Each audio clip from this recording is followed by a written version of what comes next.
कुछ महान नेताओं के नारे अमर हो जाते हैं। जय जवान जय किसान, शास्त्री जी ने कहा था।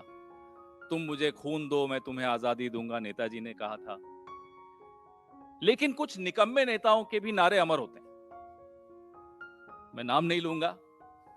एक निकम्मे नेता ने कहा, न हमारी सीमा में कोई घुसा हुआ है, न कोई आया। यह भी अमर हो गया नारा। जब गलवान में चीनी सेना हमारी पोस्ट पर कब्जा करने आई, तब यह सफेद झूठ इस देश के सामने परोसा गया और यह अमर हो गया। लेकिन ये चीनी घुसपैठ सिर्फ बॉर्डर तक हो, वहीं तक सीमित रहे, ऐसा नहीं। अब वो गुजरात तक पहुंच गई है। वो ऐसा राज्य जिसमें जहां से प्रधानमंत्री खुद आते हैं, जहां से गृह मंत्री खुद आते हैं, उस राज्य में चीन की घुसपैठ कैसे हुई है आप स्क्रीन पर देख पा रहे हैं। न केवल घुसपैठ हुई, ये व्यक्ति पाकिस्तान से सटे हुए 2 जिले बनासकांठा और पाटन, वहां बैठकर 9 दिन में 1400 करोड़ रुपए की चपत लगाकर गायब हो गया। देखिए लोगों की शिकायतें, 2022 की शिकायतें आपको स्क्रीन पर दिख रही हैं। जो इसके विक्टिम्स थे, जो शिकार थे इस स्कैम के, भोले भाले लोग, गुजरात के 1200 लोग इसके शिकार बने। और ये व्यक्ति, आप सोचिए कितना संवेदनशील इलाका है। गुजरात के ये जिले जो पाकिस्तान से सटे हुए हैं, वहां एक चीन का व्यक्ति आता है और ये उस दौरान आता है जब प्रधानमंत्री महीने में 1 या 2 या 3 या 4 बार गुजरात प्रचार करने जा रहे थे चुनाव। उस दौरान ये स्कैम भी हो रहा था। पुलिस व्यस्त थी या पुलिस किसी दबाव में थी, ये क्या चल रहा था, इसका उत्तर आप लोग ही ढूंढेंगे। हम भी ढूंढने का प्रयास कर रहे हैं, लेकिन कुछ तो चल रहा था। अक्सर सुनाई देता है कि भाई एक चौकीदार है, वो चौकीदारी कर रहा है देश की, उसके दोस्त कुछ हैं, उनमें से गुजरात के भी, कुछ बाहर के भी, सहयोगियों के साथ मिलकर देश का पैसा लेकर बाहर चले गए। तो सुना है देश के बाहर से एक व्यक्ति आता है, और माफ कीजिएगा दुश्मन देश का एक व्यक्ति आता है, हमारे देश के 1400 करोड़ रुपए लूट के चला जाता है। कुछ मीडिया रिपोर्ट्स कहती हैं कि कुल मिलाकर नुकसान 4600 करोड़ का है, क्योंकि और राज्यों में भी ये डेनी डेटा नाम की जो ऐप थी, और इस ऐप को प्रचारित कौन कर रहा है आप स्क्रीन पर देख रहे हैं। पुलिस बेचारी अपनी तरफ से तो नहीं प्रचारित कर रही होगी, उनको भी कहीं से निर्देश हुए होंगे। पुलिस के जवान इस ऐप को प्रचारित करते हुए आपको इन चित्रों में दिख रहे हैं। तो ये इशारा कहां से हुआ? पुलिस एक ऐप को, जो कि एक चीनी व्यक्ति द्वारा बनाई गई ऐप है, why is the police advertising an app made by a shady, dubious Chinese national?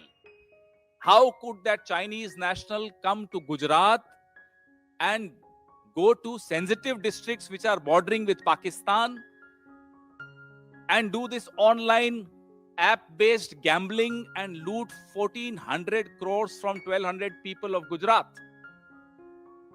Don't forget, it's the same state where the home minister comes from, where the prime minister comes from, and they keep talking about the Gujarat model. ऐसे राज्य में ये हुआ।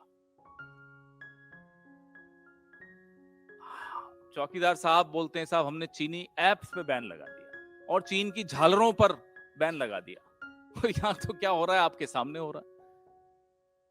तो ये संभव नहीं है कि जिस साहेब की इशारे के बगैर पत्ता नहीं हिलता इस देश का, उनके आंगन में चीनी घुसकर आया, 9 दिन रहा, 1200 लोगों को शिकार बनाया, 1400 करोड़ रुपए लूट के चला गया। या तो जो कहता है मैं चौकीदार हूं वो चौकीदारी ठीक नहीं कर रहा, या फिर और ज्यादा गंभीर मामला है। हम तो बहुत सवाल पूछ चुके हैं साहब, चीन से आपका रिश्ता क्या है, हम तो बार बार पूछते हैं। जब आज से 20-21 साल पहले आपको कहीं का वीजा नहीं मिलता था तो चीन आपका बड़ा स्वागत करता था और आप बार बार चले भी जाते थे। तो ये रिश्ता क्या है? इस रिश्ते के चलते भारत को ना केवल सीमाओं पर नुकसान हो रहा है, आपने तो बड़ी बड़ी ढींगे हाँकी थी, गुजरात के लोगों को भी और देश के पूरे देश के लोगों को भी मूर्ख बनाया था कि साहब ढोलेरा में चीन के सहयोग से गिफ्ट सिटी बन रही है, वहां स्मार्ट सिटी बन रही है। स्मार्ट सिटी कहां बनी? स्मार्ट सिटी बनी अरुणाचल में, हमारे बॉर्डर के भीतर आके चाइना स्मार्ट सिटी बना के चला गया। तो उस वक्त आपने चीन के नाम से मूर्ख बनाया, और तो और गुजरात के करिकुलम में चीन की भाषा तक लाए आप। क्या चीन का प्रेम है साहब आपके साथ? चलिए, आपका प्रेम आपको मुबारक हो, देश को नुकसान कैसे होगा? गुजरात के लोगों को इतना भारी नुकसान हुआ और ये मीडिया में नहीं आता तो 1 साल तो गुजर चुका था, हमें और आपको तो इसका कोई भान ही नहीं होता, कोई ज्ञान भी नहीं मिलता।